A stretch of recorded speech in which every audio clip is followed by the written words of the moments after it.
How you doing? This is John. Welcome to John's Long Box. Today we're looking at Ragnarok. This is by Walt Simonson. Uh, what's his name? Laura Martin and John Workman. I said that John Workman was my favorite letterer, and I guess I'm biased because he worked on Walt Simonson's Thor, which is one of my favorite comic book runs of all time. Uh, what do I mean by a comic book run? I realize that sometimes I need to define my terms. A comic book run is a string of comics, usually it's in order, with very few breaks, made by a team. So, like John Byrne did Fantastic Four for like 5 years. That was a run. Walt Simonson did Thor for about 5 years. That was a run. Chris Claremont and John Byrne and Terry Austin did the X-Men for a long time. That was a run. And Chris Claremont wrote the X-Men for about 17 years. Not all of it with John Byrne, but that's a run too. So how long a particular artist was on a series, we call it a run. And it seems like runs are like a thing of the past. They don't really, like, they'll do like 6-issue stories and then change teams and stuff like that. But it used to be, like Dan Slott wrote Spider-Man for 10 years. Larry David wrote Hulk for, I don't know, like 11 years or something like that. So it used to be, you got good sales, you stick with it until, either the sales slumped or the writer or artist wanted to leave. But that's besides the point. We're talking about Ragnarok. So just look at this. This is more of a mythological Thor over here fighting the Midgard serpent. And this is Ragnarok. Okay, so I already looked at the cover.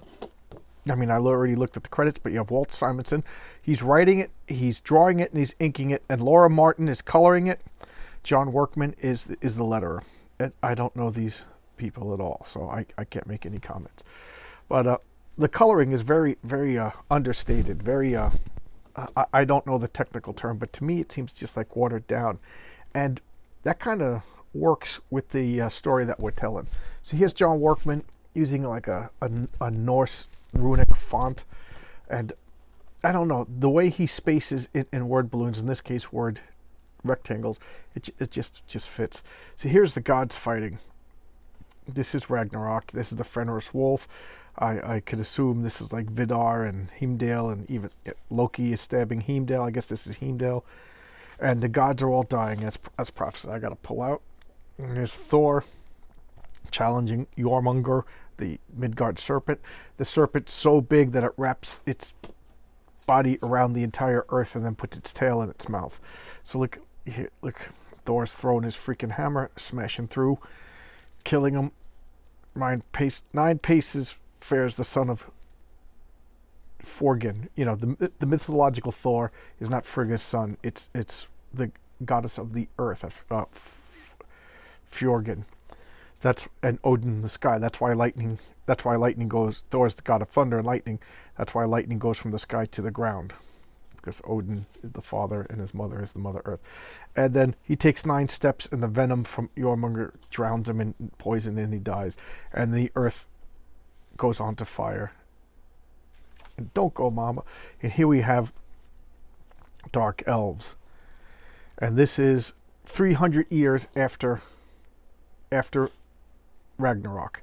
So even in the North cycle, the Norse, I keep saying North instead of Norse. Even in the Norse cycle, you were going to have there was going to be life. It was always cycles, predicated by the Midgard serpent representing circles, and it was all circular life. And life begins, things die, life begins again. The death of one thing is the birth of another. So here's his life on Midgard, or Svartalheim. I forget exactly where this is after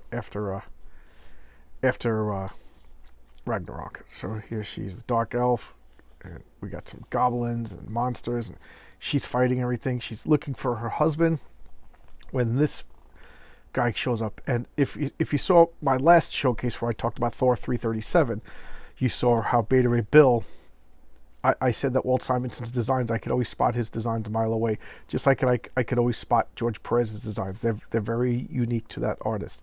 So here we have this design of this hidden creature, and he's talking to her about where to go, and she's like, what, and he touches her, and she's like, take your hands off me, and He's like, very good. No one has ever cut my robe before. Perhaps you will succeed after all.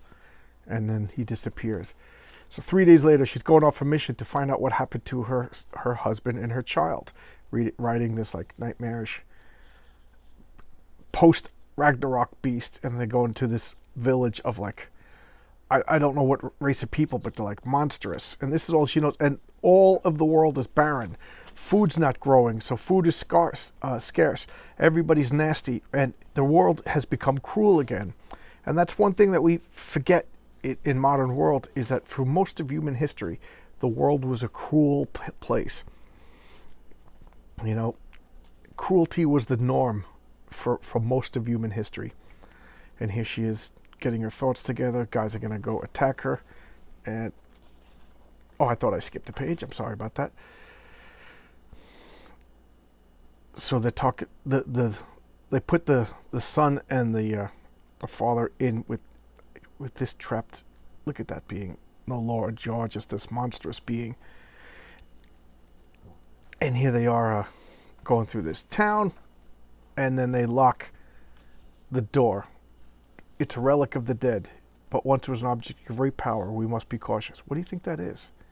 What do you think that is? Come on, guys, you could guess what it is. So she's looking at the vault where this monstrous creature and her family is enshrined.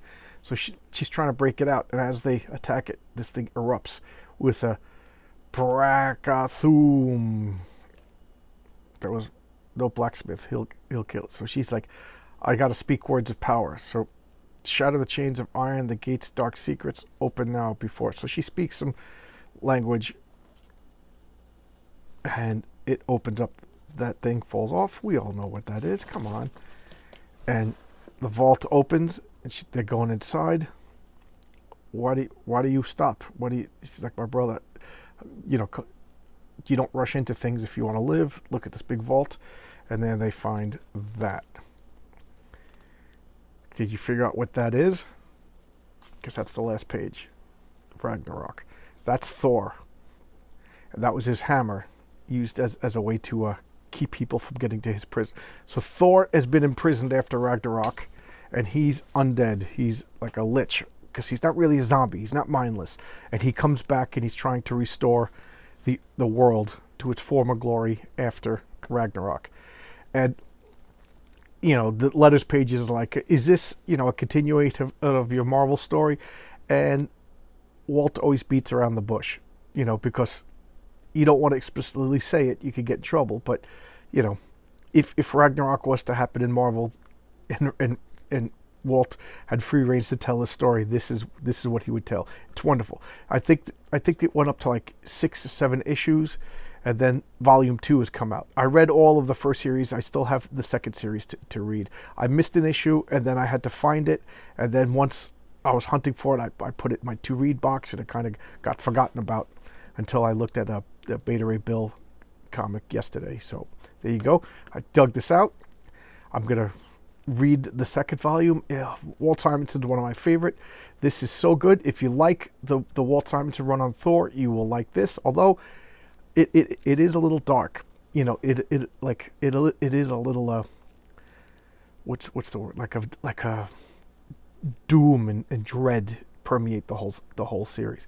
But that's this. It's a fun comic, and you can't beat the art. And Walt Simonson, he's just in his wheelhouse when he's doing this Norse mythology stuff.